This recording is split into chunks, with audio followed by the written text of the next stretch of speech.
Welcome to All Bassett Timbers. I'm Dale. Welcome to the Shed Mahal. As a few of you will probably know, Mark from Dainer and myself have been mucking about with an idea of turning a globe. Now, Mark, in the last little while, has been doing a heck of a lot of work doing all of these rings. Now it's come to me, and it's my turn to do the turning part of it, which will be kind of funky. As we can sort of see, it's in two hemispheres, and Mark has very graciously put a center point in the top, which is very, very handy, because what I need to do is this weighs about 10 kilos like this. So to start with, I've got to get in there, and I've got to take a whole heap of weight out of that. I really want to get this from 10 kilos down to about 5 kilos on both of them. So let's get a faceplate on it, whack it on the lathe, and start to hog out the inside.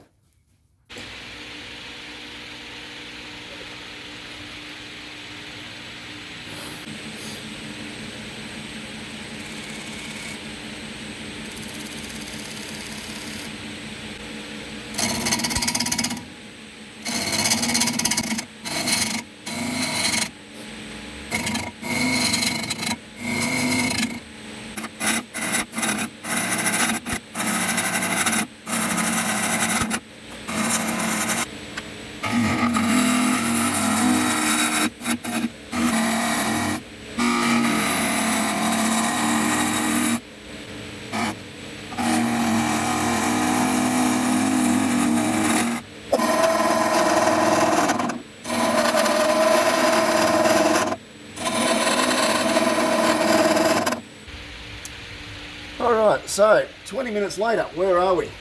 We're pretty much at the extent of where I can reach, which is starting to get a little bit sort of sketchy, which I'm not really happy about, but it is what it is. So we've hollowed that out. That's actually taken quite a bit of weight out of it and cleaned it up all on the inside there. So basically it's just like turning the inside of a bowl, which is cool. Now, using the gorgeous and wonderful Globinator 3000, which is this bit of weaponry, I've measured the diameter of where the globe needs to be. Now, the other question is, why don't we have a Globinator 2000 or a Globinator 1000? Maybe it's for the flat earthers. I don't know. This is a good bit of kit. It's going to allow me to actually measure things. So I'm not only going to do it like this, but when I actually get to the outside, then I can start to actually jiggle it around to start to work out the dimensions of the outside of the globe. Okay, we're getting there. This is nearly the first half. Well, it's nearly the first half done. All right, we'll get on to the next bit. Okay.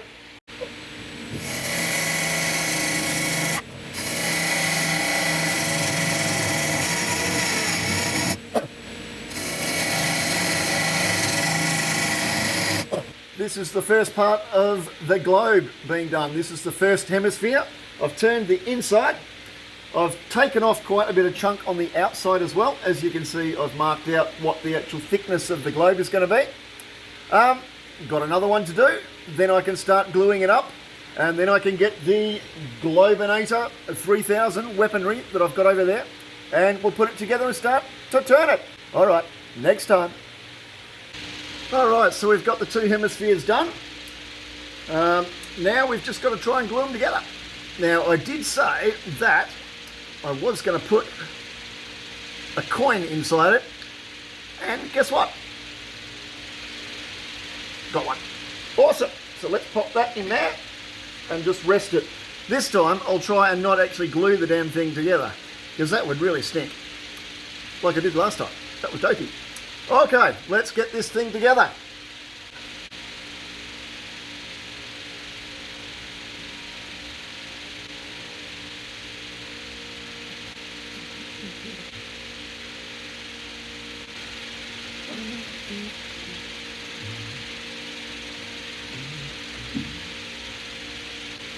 Would have been handy if I had actually clamped that together, wouldn't it?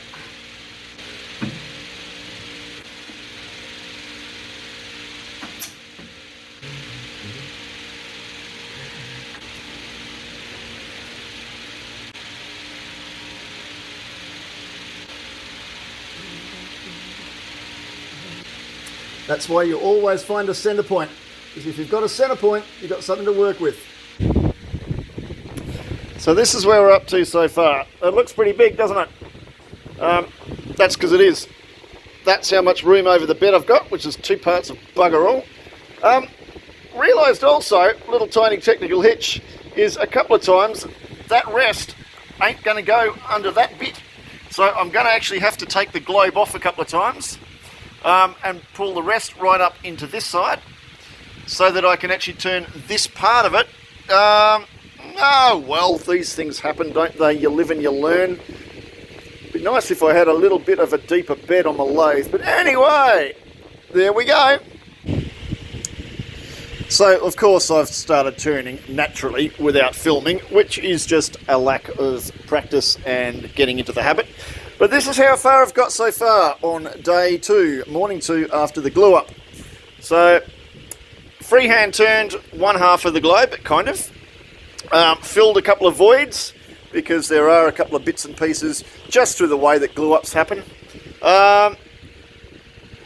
Once I get somebody else into the shed to give me a hand, I'm going to have to take it off and I'll start turning that end. We're getting there. It's not going to take that long. Then we'll put a finish on it by the end of today and have it roundy.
Well, we're round, sort of. This has all been done freehand. So now the big test comes when we grab the Dainer 3000. Let's just see how roughly accurate that I was. So we're on there, we're close. Oh, a little tiny bit fat right there. And there. So I have to take a little bit off right around here and a little bit off right around there, but otherwise we're actually doing pretty darn well, which is good. So just a little bit of fiddling and we'll be right to go to the next bit. Alrighty. So there we are. So far, have a crack at that. That's turned freehand. Look at the colour in that. This is done with a bit of a gratuitous plug for a mate, with Scotty's Step 2, plus some other secret herbs and spices that he and I are doing together. But the question for the Makers Collaboration 2022, we originally were going to carve all of the continents in this. I'm starting to wonder whether that would actually be a little bit of a shame and might start to detract from what we want to do. What do you reckon? Let me know. All right, next time. Well, we're done. Have a crack at it. That is freaking huge. Spinny, roundy. I'm really stoked with that. I hope Mark's stoked with it too. I think it's come up all right. The one stupid thing I did is, I did put the 50-cent piece inside, and you know what else I've done to it? I've stuck the bloody thing back inside it again. So you can't hear it rattle. Anyway, that's the least of the dramas. I think that is pretty spectacular from my end. I think ended up with 7 hours worth of pure contact time of turning, and then all the brain time of working it out and whatever else. So I think I'm about 10 hours into it. I think Mark would probably be 10 to 12 hours in. So maybe we're looking at a complete full 24-hour work time in work effort. But yeah, have a crack at that next time.